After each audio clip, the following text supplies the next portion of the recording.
अल्पसंख्यक कल्याण विभाग की ओर से अल्पसंख्यक अधिकार दिवस पर मनाया गया कार्यक्रम में सीएम धामी हुए शामिल। सीएम धामी ने सभी वर्गों के उत्थान की सकारात्मक पहल की अपील।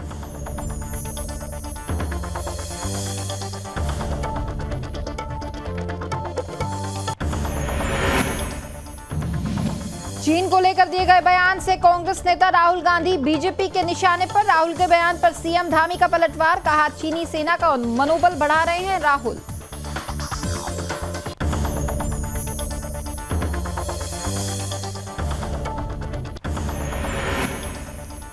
बीजेपी प्रदेश कार्यालय में बैठक का आयोजन। बीजेपी के प्रदेश अध्यक्ष और प्रदेश महामंत्री हुए शामिल। बैठक में कई अहम मुद्दों पर की गई बातचीत।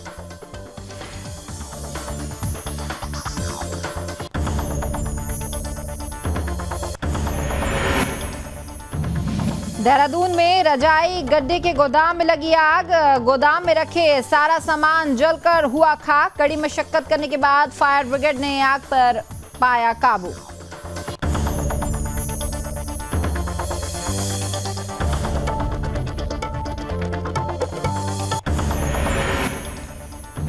और पुलिस प्रशासन की पहल, यातायात व्यवस्था को लेकर चौपाल का आयोजन। स्थानीय लोगों को यातायात नियम को लेकर किया जा रहा है जागरूक।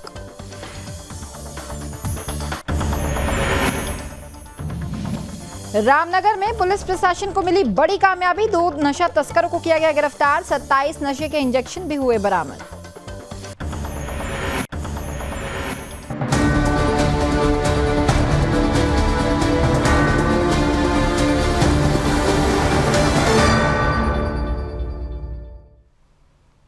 नमस्कार, उत्तराखंड विशेष देख रहे हैं यहाँ पर मैं हूं आपके साथ स्मारिका ठाकरे। बुलेटिन की शुरुआत करेंगे। उत्तराखंड में अल्पसंख्यक कल्याण विभाग की ओर से सर्वे ऑडिटोरियम हाथी बड़कला में कार्यक्रम आयोजित किया गया। कार्यक्रम में उत्तराखंड के सीएम पुष्कर सिंह धामी जो है वो शामिल हुए और साथ ही कार्यक्रम में अल्पसंख्यक समुदाय के लोगों और साथ ही छात्र छात्राओं भी यहां पर मौजूद नजर आए। इस दौरान सीएम धामी ने सभी वर्गों के उत्थान के लिए सभी लोगों से सकारात्मक पहल करने की अपील भी की है।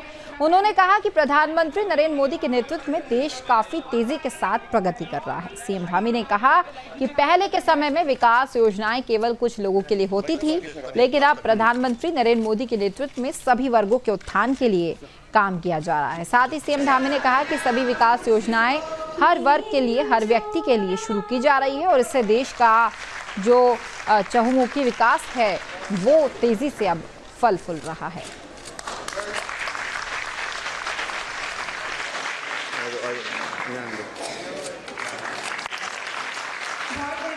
मैं सबसे पहले तो आज अल्पसंख्यक जो अधिकार दिवस है उसकी सभी को बधाई देता हूँ, शुभकामनाएं देता हूँ। आज हमारा देश माननीय प्रधानमंत्री मोदी जी के नेतृत्व में हर वर्ग के उत्थान के लिए काम कर रहा है और पहले के समय में विकास योजनाएं केवल कुछ लोगों के लिए होती थी, तुष्टीकरण के लिए होती थी। आज जो माननीय प्रधानमंत्री मोदी जी का मंत्र है सबका साथ, सबका विकास, सबका विश्वास और सबका प्रयास, इस आधार पर योजनाएं हो रही हैं और हर वर्ग के लिए आज योजनाएं चल रही हैं। हर वर्ग के उत्थान के लिए काम हो रहा है और संपूर्ण देश के संपूर्ण रहने वाले सभी निवासियों के लिए, सभी नागरिकों के लिए लगातार इस दिवस पर काम हो रहा है। इस दिवस पर सभी के उत्थान का हम लोगों ने संकल्प लिया है। सभी के लिए शुभकामनाएं। चीन को लेकर दिए गए बयान से कांग्रेस नेता राहुल गांधी अब बीजेपी के निशाने पर आ गए हैं। शनिवार को सीएम योगी ने राहुल गांधी के बयान की कड़ी निंदा की थी और इसके बाद अब उत्तराखंड के मुख्यमंत्री पुष्कर सिंह धामी ने भी राहुल गांधी पर अब निशाना साधा है। उत्तराखंड के सीएम पुष्कर सिंह धामी ने कहा कि राहुल गांधी से देश कोई जो है अच्छी अपेक्षा नहीं किया जा सकती और सीएम धामी ने कहा कि राहुल गांधी से सेना का मनोबल बढ़ाने वाले किसी बयान की अपेक्षा नहीं की जा सकती है। वो हमेशा सेना का मनोबल तोड़ने का काम करते हैं। सीएम धामी ने आगे कहा कि जिस तरह भारतीय सेना चीन की सेना से संघर्ष कर रही थी, उस समय भी राहुल गांधी चीन के अधिकारियों से मुलाकात कर रहे थे और क्या कुछ कहा उन्होंने, आइए आपको सुनवाते हैं। मिली है, शायद यही कारण होगा कि वो भारत की सेना का मनोबल तोड़कर चीन की सेना का। राहुल गांधी से और कोई अच्छी अपेक्षा नहीं की जा सकती है देश को कि वो सेना का मनोबल बढ़ाएंगे, क्योंकि वो हमेशा सेना का मनोबल तोड़ने का काम करते हैं। और पिछले दिनों भी जब चीनी सेना से भारतीय सेना सीमाओं पर संघर्ष कर रही थी, उस समय भी वो चीन के अधिकारियों से मुलाकात कर रहे थे। शायद इसके पीछे यह फैक्ट है कि उनके पिताजी के नाम से बना हुआ जो राजीव गांधी फाउंडेशन है, उस राजीव गांधी फाउंडेशन को चीन की सरकार की तरफ से बहुत बड़ी आर्थिक मदद मिली है।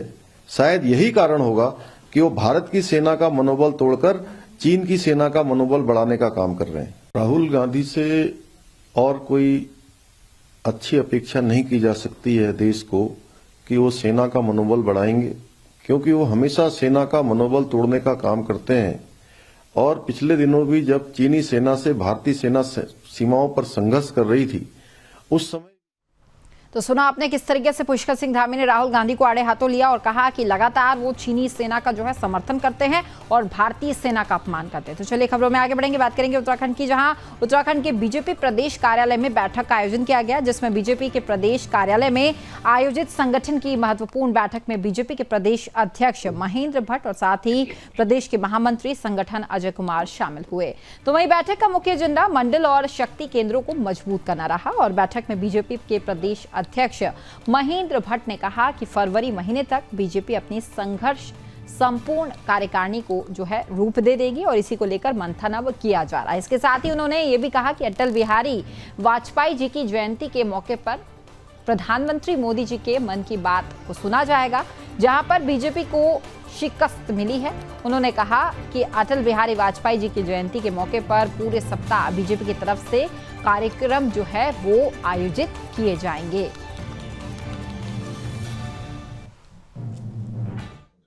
देखिए, हमारे जिले की कार्य समिति और मोर्चा की प्रदेश पदाधिकारी की घोषणा हमने कर दी है। उसी संदर्भ में आज हमारी वर्चुअल मीटिंग थी, इसके दो बड़े विषय थे। पहला विषय तो मंडलों का गठन होना है। उस दृष्टि से हम प्रदेश के एक वरिष्ठ पदाधिकारी कार्यकर्ता को और जो हमारे जिले के अध्यक्ष हैं, जिले के प्रभारी हैं, वो सभी मंडलों में प्रवास करेंगे और 30 तारीख तक ये प्रवास हर मंडल में हो जाए और मंडल से भी 3-3 नाम का पैनल ये जिला अध्यक्ष को प्राप्त हो जाए। जिसके बाद कि भविष्य में हम अधिकतम, हमारा मत है कि हम जनवरी 15 तक हम अपने मंडल की भी अध्यक्ष की घोषणा कर दें और 11 फरवरी तक हम शक्ति केंद्र तक अपनी इकाई को गठित कर देंगे। उसका हमने एक व्यूह रचना कार्यकर्ताओं बीच में रखी है। इसके साथ साथ जो हमारे नवनियुक्त पदाधिकारी बने हैं, उनके कार्यक्रम इंडिविजुअली तो स्वागत के हो रहे हैं, लेकिन उसमें संगठनात्मक स्वरूप दिखाई दे तो जिला स्तर पर उनके अभिनंदन स्वागत के कार्यक्रम का भी इस बीच में हो। और क्योंकि हमारी प्रदेश के पदाधिकारी बैठक हुई थी, अब हमारी जिलों की भी पदाधिकारी बैठक, उसमें हम क्लियर रूप देंगे। तो वहीं उत्तराखंड के देहरादून में उस समय हड़कंप मच गया जब देहरादून के माता मंदिर रोड स्थित एक रजाई गद्दे की दुकान में उस समय अफरा तफरी मच गई जब रजाई और गद्दे के गोदाम में अचानक से आग लग गई। आपको बताएं कि आग की जबरदस्त लपटें इतनी जबरदस्त थी कि देखते ही देखते ये चारों तरफ फैल गई, जिसमें गोदाम में रखा सारा सामान जलकर खाक हो गया। आपको बताएं कि रेलवे फाटक के पास स्थित इस गोदाम को पिछले करीब 15 सालों से चलाया जा रहा था, लेकिन अचानक इस दुकान में आग लगने से सारा सामान जलकर खाक हो गया। तो वहीं स्थानीय लोगों ने अब इस पूरे मामले की सूचना फायर ब्रिगेड को दी और लेकिन सूचना जो है आधे घंटे लेट मिली, जिसके कारण फायर ब्रिगेड पहुंची और जब तक दुकान में रखा सारा सामान जलकर खाक हो चुका था। तो वहीं फायर ब्रिगेड और स्थानीय लोगों ने आग पर फिलहाल काबू पा लिया है और आग कैसे लगी इसका अभी पता नहीं चल सका है। फिलहाल अब इस पूरे मामले में जांच पड़ताल जारी है।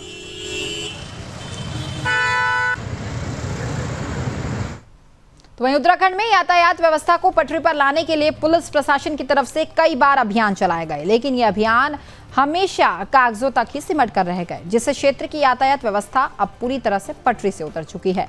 लेकिन अब पुलिस प्रशासन ने क्रिसमस और न्यू ईयर पर देवभूमि उत्तराखंड में आने वाले पर्यटक और स्थानीय लोगों को जाम की समस्या से निजात दिलाने को लेकर रोडवेज स्टेशन के पास यातायात चौपाल का आयोजन किया, जिसमें सीओ बलजीत सिंह भाकुनी, कोतवाल अरुण कुमार सैनी और यातायात निरीक्षक आदेश कुमार ने मौजूद लोगों से बेहतर यातायात व्यवस्था बनाए करने को लेकर जो है सुझाव मांगे हैं। तो वहीं सीओ बलजीत सिंह भाकुनी ने सभी लोगों से यातायात नियमों का सही तरीके से पालन करने के साथ ही पुलिस को सहयोग करने की अपील भी की है। साथ ही उन्होंने ये भी कहा कि रानीखेत रोड की यातायात व्यवस्था को बेहतर बनाने के लिए पुलिस 1 जनवरी से चालान और जुर्माना वसूली का जो है कार्रवाई अब शुरू करने वाली है।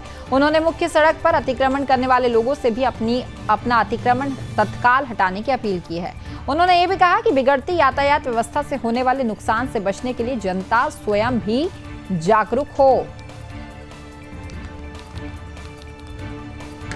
कि हम चालान करके सुधार करें। देखिए, ये बात सही है कि दिन प्रतिदिन ट्रैफिक बढ़ता जा रहा है और आने वाले 10 दिनों में यहाँ काफ़ी सारे बाहर के लोग आएंगे और काफ़ी ट्रैफिक के आने की संभावना है। उसको मद्देनज़र रखते हुए हमारे द्वारा एक यातायात चौपाल लगाई गई थी, जिसमें यहाँ के नागरिकों के सुझाव लिए गए, उन पर अमल किया जाएगा। उसके अलावा जो अतिक्रमण की व्यवस्था है या चालान की व्यवस्था, नो पार्किंग की व्यवस्था है, उसमें सुचारू रूप से कार्रवाई की जाएगी, जिससे रानीखेत रोड जो है सुचारू रूप से चलाई जा सके और जो आने वाले यात्री हैं उनको सुविधा दी जा सके। सर, कब से चलेगा ये अभियान?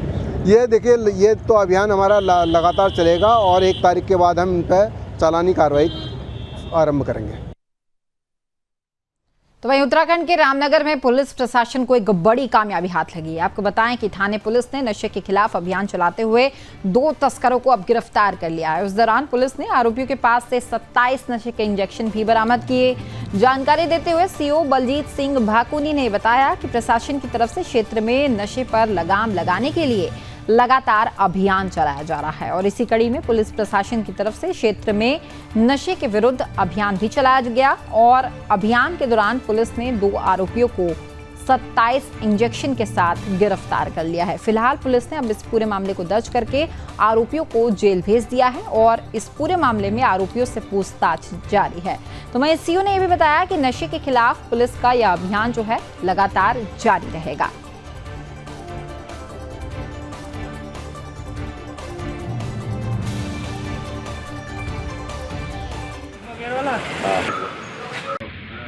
कुल 12 और 15 कुल 27 नशे के इंजेक्शन के साथ गिरफ्तार किया गया है। दोनों को अवैध कर दिया और उनको जो है जेल में। तो वहीं पीएम मोदी के ड्रीम प्रोजेक्ट में शामिल केदारनाथ धाम में आपदा के बाद से पुनर्निर्माण का कार्य लगातार जारी है। धाम में पहले चरण के कार्यों को पूरा करने के बाद द्वितीय चरण के कार्य में अब तेजी किया गया है और केदारनाथ धाम में हो रहे पुनर्निर्माण कार्यों में भारतीय सेना भी अपना पूरा सहयोग दे रही है।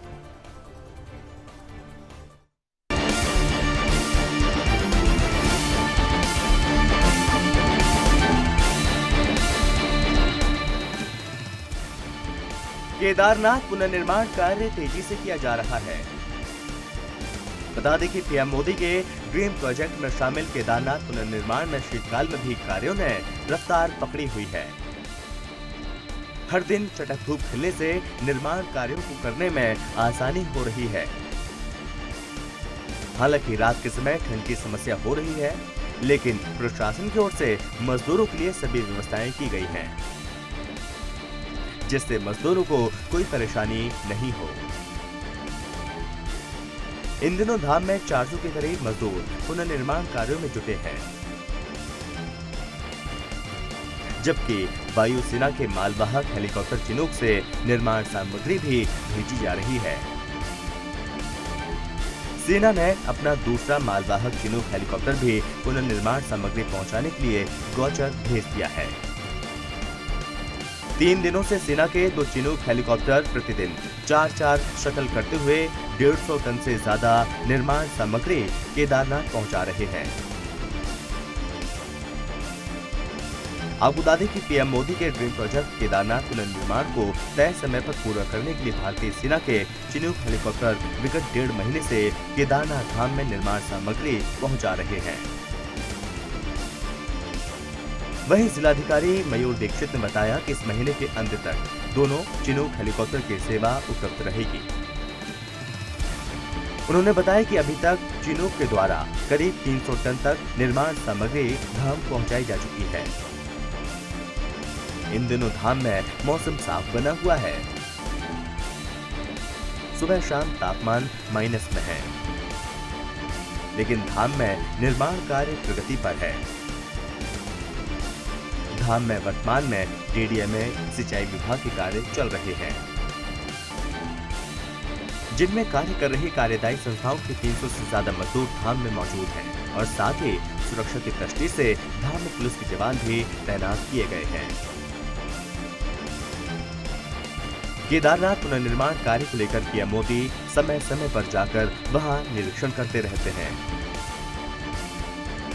साथ ही उत्तराखंड के सीएम पुष्कर सिंह धामी भी पीएम मोदी के ड्रीम प्रोजेक्ट में शामिल केदारनाथ पुनर्निर्माण कार्य को लेकर समय समय पर जायजा लेते रहते हैं,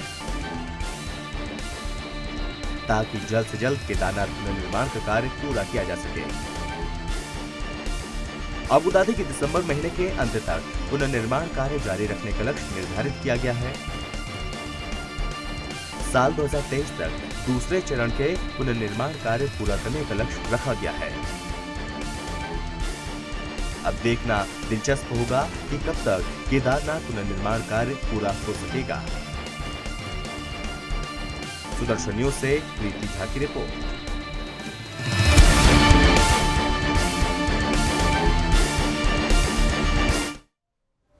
तो वहीं उत्तराखंड के हरिद्वार में पुलिस प्रशासन को एक बड़ी कामयाबी हाथ लगी। आपको बताएं कि कुछ दिन पहले हरिद्वार में एक बच्चे का अपहरण किया गया था, जिसका पुलिस ने खुलासा करते हुए बच्चे को जो है अब सकुशल बरामद कर लिया। आपको बताएं कि कुछ दिन पहले ज्वालापुर कोतवाली क्षेत्र के कड़च मोहल्ले से 8 महीने के बच्चे का अपहरण कर लिया गया था, जिसका हरिद्वार पुलिस ने कुछ घंटों में ही खुलासा करते हुए बच्चे को सकुशल बरामद कर लिया और 7 आरोपियों को इस पूरे मामले में गिरफ्तार किया गया है। और ऐसा ये पहला मामला नहीं है जब हरिद्वार से ये सामने आया हो। मामला हरिद्वार थाना क्षेत्र के रोड़ी बेलवाला से सामने आया, जहां आरोपियों ने एक बच्चे का अपहरण किया, जिसके बाद परिवार वालों ने जो है मामले की शिकायत थाने में की और पुलिस ने मामला दर्ज कर टीम गठित कर ली। साथ ही जांच के दौरान पुलिस ने अपहरण हुए 6 साल के बच्चे को उत्तर प्रदेश के देवबंद से सकुशल बरामद कर लिया, मगर इस मामले में कोई भी आरोपी फिलहाल गिरफ्तार नहीं हुआ है। पुलिस ने बच्चे से पूछताछ करके आरोपी को जल्द से जल्द गिरफ्तार करने की बात कही। तो वहीं इस पूरे मामले में हरिद्वार के एसएसपी अजय सिंह का ये कहना है कि रोड बेड़वाला क्षेत्र से लापता हुए बच्चे को सकुशल बरामद कर लिया गया। फिलहाल अब इस पूरे मामले में आरोपियों की तलाश जो है वो अभी जारी है।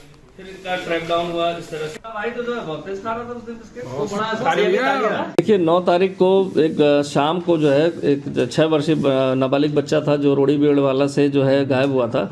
तो प्राथमिक रूप से इसकी जानकारी अन्य लोगों से मिली थी, परिजनों द्वारा इसकी जानकारी थाने चौकी पर नहीं दी गई थी। 10 तारीख को ये जानकारी आने के बाद परिजनों की तलाश की गई। तो इसके बाद 11 तारीख को इसमें चूंकि परिजन इसमें एप्लीकेशन नहीं मिल पाई थी उनसे, तब भी हमारी पुलिस टीम इसमें तत्काल कार्रवाई में लग गई थी। 11 तारीख को केस रजिस्टर्ड किया गया था, लेकिन 10 तारीख से ही सूचना मिलते ही पुलिस टीम ने पूरी बना इसमें जो हमारी थी सभी ने मिलकर इसमें सीसीटीवी और अन्य जो साक्ष्य होते हैं इस पर काम करना शुरू कर दिया था। और काफ़ी सारे इसमें हमने वर्क किया और विभिन्न प्रांतों में तक जाकर हमने ऐसे बच्चे के हुलिये को लेकर या ऐसे जो गैंग सक्रिय रहते हैं उन सबको हमने खंगाला वहाँ पर, और कुछ संदिग्ध गाड़ियों के हिसाब से भी हमने इसमें फॉलोअप किया। चूँकि ये खबर लगातार मीडिया में भी और पुलिस की जो एक्टिविटी थी यहाँ पर उसको देखते हुए कहीं ना कहीं मुझे ऐसा प्रतीत होता है कि यह बात जो है अपहरणकर्ताओं को पता चली और उनके द्वारा बच्चे को देवबंद में छोड़ा गया था, जिसकी सूचना प्राप्त होने पर पुलिस टीम चूंकि वहीं पर लोकेशन के हिसाब से लगी हुई थी तो बच्चे को बरामद कर लिया गया है। वो सकुशल है। उससे काफ़ी सारी जानकारी, चूंकि बच्चा छोटा है अभी थोड़ा सहमा हुआ है, तो उसको CWC और इसके तहत जो विधिक प्रक्रिया वो पूरी की जा रही है। पूरा करने के बाद जो जानकारी मिली है बच्चे से और उनके पेरेंट्स से चूँकि आ चुके हैं, उनको हैंडओवर किया जा रहा है। तो उसके बाद जब वो नॉर्मल हो जाता है मुझे लगता है तो उससे काफ़ी सारी जानकारी हमें मिल सकती है। तो ये अब खबर उधम सिंह नगर की कीछा से है, जहां कीछा के राजकीय बालिका इंटर कॉलेज में विजय दिवस मनाया गया और वहीं विजय दिवस के अवसर पर विशेष कार्यक्रम का आयोजन यहां किया गया। इस मौके पर सन 1971 में भारत पाकिस्तान के बीच हुई जंग में सैनिकों को के शौर्य और बलिदान को याद किया गया। आपको बताएं कि साल 1971 में 16 दिसंबर को पाकिस्तान की सेना के करीब 90,000 जवानों ने भारतीय सेना के सामने सरेंडर किया था और उसी के बाद नया देश पाकिस्तान बना दिया गया, जिसके बाद विजय दिवस मनाया जाता है। राजकीय बालिका इंटर कॉलेज में विजय दिवस के मौके पर पोस्टर प्रतियोगिता, निबंध और कविता प्रतियोगिता का आयोजन किया गया और प्रतियोगिता में छात्राओं ने बढ़ चढ़कर हिस्सा लिया। कार्यक्रम के दौरान विजय दिवस के मौके पर भारतीय सेना के शौर्य को याद किया गया और बलिदानियों को श्रद्धांजलि भी अर्पित की गई। आयोजित प्रतियोगिताओं में पहले और दूसरे और तीसरे स्थान पर प्राप्त करने वाले मेधावी छात्रों को प्रमाण पत्र देकर सम्मानित भी किया गया है। तो बलिदानियों को यहाँ याद किया गया। आपको बताएं कि विजय दिवस के मौके पर यहाँ कार्यक्रम आयोजित किया गया था। आप देखिए तस्वीरों में किस तरीके से ये जो छोटे छोटे बच्चे हैं और छात्र छात्राएं हैं वो यहाँ पर अलग अलग प्रतियोगिता में हिस्सा लिया उन्होंने, और जो अपने बलिदानी शूरवीर थे उन्हें यहाँ याद किया गया कार्यक्रम को के जरिए, और बलिदानियों को याद किया गया। विजय दिवस के मौके पर इस कार्यक्रम का आयोजन जो है वो उत्तराखंड के कीछा में किया गया था।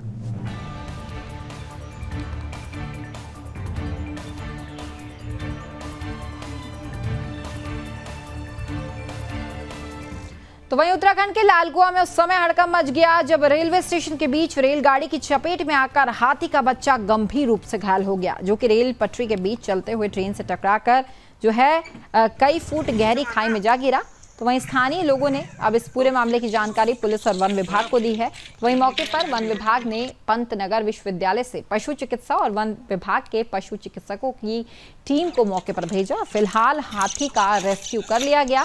तो वहीं पशु चिकित्सा घायल हाथी का इलाज जो है फिलहाल अब किया जा रहा है। तो लालकुआ में हड़कंप मच गया क्योंकि एक हाथी का बच्चा जो था वो गहरे गड्ढे में जा गिरा। फिलहाल जो है अब इस नन्हे से हाथी के बच्चे का जो इलाज है वो अभी जारी है। वन विभाग की टीम जो है उसका इलाज करवा रही है। सेक्शन जो है ईस्टर्न रेलवेज का है। बताया जा रहा है कि जो ट्रेन ने हिट किया है। एक छोटा बच्चा है हाथी का, लगभग 2-2.5 साल का होगा। तो साथ में अभी माँ भी जो है, माँ इसको जो है धकेल के एक लगभग जो है 200 मीटर दूर ले गई है और वहाँ पे हम इसको देख पा रहे हैं। अब प्रॉब्लम यह है कि माँ जो है वो साथ में खड़ी है और जो इसका झुंड है इनका वो भी नियर बाई ही जंगल में है। उनकी आवाज़ें हमें सुनाई दे रही हैं। तो इसमें जो भी अभी हम रेस्क्यू का जो ऑपरेशन है, वेटनरी टीम जो है वो ऑन द वे है और इसमें ड्रोन वगैरह जो है वो उसका जो है हम इंतज़ाम कर रहे हैं। प्लस जो है अभी जेसीबी के लिए बोल रखा है हमने, तो हम जो है इसका असेसमेंट करेंगे ताकि हमारे अपने जो लोग हैं, जो रेस्क्यू टीम है, उनकी जान को भी कोई खतरा ना हो। तो उस चीज़ को भी कंसिडर करते हुए जो है हम इसको रेस्क्यू करते हुए और इसका जो भी उपचार है वो वहीं साइट पे ही करना होगा। तो साइट पर करने के बाद जो है अकॉर्डिंगली हम उसका देख लेंगे कि वो कितना उसको चोटित है। तो अगर वो ठीक पाया गया तो उसको जो है वहीं जंगल में छोड़ दिया जाएगा। अन्यथा की स्थिति में बहुत गंभीर अगर कुछ उस तरह की चीज़ है तो डिसीजन जो है वहीं साइट पे ले लिया जाए। तो वहीं उत्तराखंड के मसूरी में नगर पालिका प्रशासन की तरफ से मौसोनिक लॉज बस स्टैंड पर दुकानदारों को बिना नोटिस दिए दुकानों को ध्वस्त करने की कार्रवाई शुरू कर दी गई, जिसको लेकर लोगों ने जो है जमकर विरोध प्रदर्शन किया। इस मौके पर मौसोनिक लॉज बस स्टैंड को जो है चौड़ीकरण के नाम पर पालिका अध्यक्ष ने सभी नियमों को ताक पर रखकर मौसोनिक लॉज बस स्टैंड पर दुकानों का जेसीबी के माध्यम से ध्वस्तीकरण करना शुरू कर दिया था।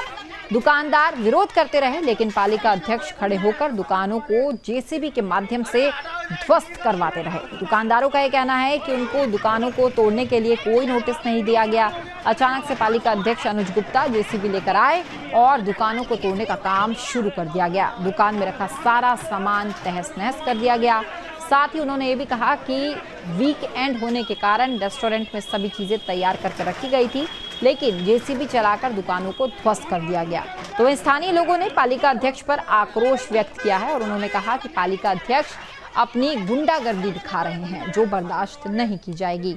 आने वाले समय में उनको जवाब दिया जाएगा। और साथ ही स्थानीय लोगों ने कहा कि कैबिनेट मंत्री गणेश जोशियाल पर पूरे मामले को संज्ञान में लेने का आग्रह भी किया गया है।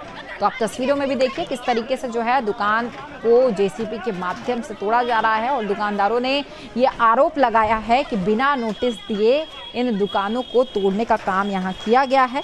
और अब इस पूरे मामले को लेकर गणेश जोशी को नोटिस से जो है शिकायत की गई है कि इस पूरे मामले में जांच पड़ताल की जाए।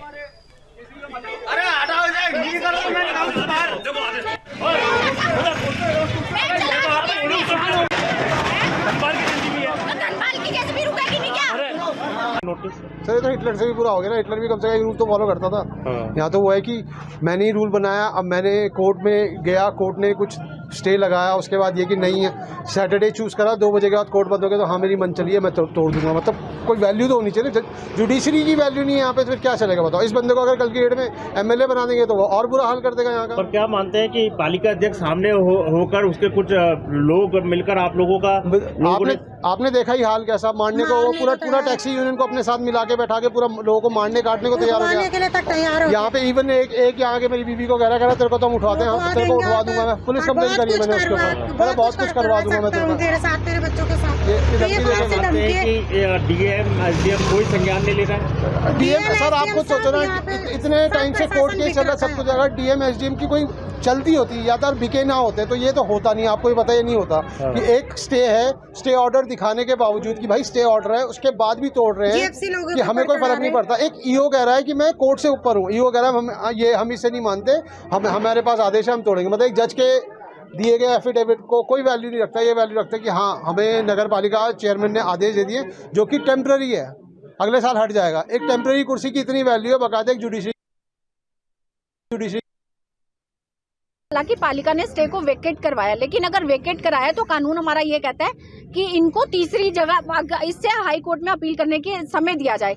लेकिन पालिका की गुंडागर्दी वो अपना ध्वस्तीकरण तुरंत करने लगे, जबकि महिलाएं अंदर थी, हम लोग अंदर थे, ऊपर से पत्थर और छत गिर रहे थे, हमारे कहने के बावजूद भी वो नहीं रुके। शहर में इतना कुछ गलत हो रहा है, जैसे कि कई चीजें मैं बार बार उठाती रहती हूँ, उसके ऊपर कोई कार्रवाई नहीं, लेकिन आम आदमी को परेशान किया जाता है। मैं चाहूंगी जरा आप अपना कैमरा घुमाइए, चौड़ीकरण के नाम पे ये दुकानें तोड़ी जा रही हैं, लेकिन आप इधर देखिए ना, आप व्यवस्था तो बनाना ही नहीं चाहते, इस और सारी गाड़ियां खड़ी हैं। अगर व्यवस्था बनानी है तो एडमिनिस्ट्रेशन को मिलकर काम करना चाहिए और इनको सूचित करना चाहिए कि आपका स्टे वेकेट हो गया, अब हम इस पे कार्रवाई करना चाह रहे हैं, तो आपको इतना समय दिया जाता है ताकि ये अपील कर पाए आगे। कोतवाल को अगर पता नहीं होता तो इतनी सारी पुलिस कैसे खड़ी थी साथ में? उनको मैं बार बार ये कह रही थी कि आप इनके पास कोई मिनट का टाइम नहीं दिया है, 1 मिनट का। आज मेरी पेशी भी थी कोर्ट में, कोर्ट को मेरी तारीख लग गई 22 तारीख 24 तारीख लग रखी है, और अभी मेरी 19 तारीख को फिर डेट है, और उसके बाद भी कोई नोटिस नहीं, कोई इन्फॉर्मेशन नहीं, कुछ नहीं। आधा घंटे का टाइम भी नहीं दिया, आधा घंटे का टाइम भी नहीं दिया। और मेरी दुकान ऐसे में पालिका अध्यक्ष खुद सामने होकर तोड़वा रहे थे, बिल्कुल खड़ा होके करा रहा। तो क्या माने, उसने ये कहा कि तुम क्या कहते हैं कोर्ट क्यों गए। तो फिलहाल उत्तराखंड विशेष में इतना ही, लेकिन सुदर्शन न्यूज में खबरों का सिलसिला लगातार जारी रहेगा। जय हिंद।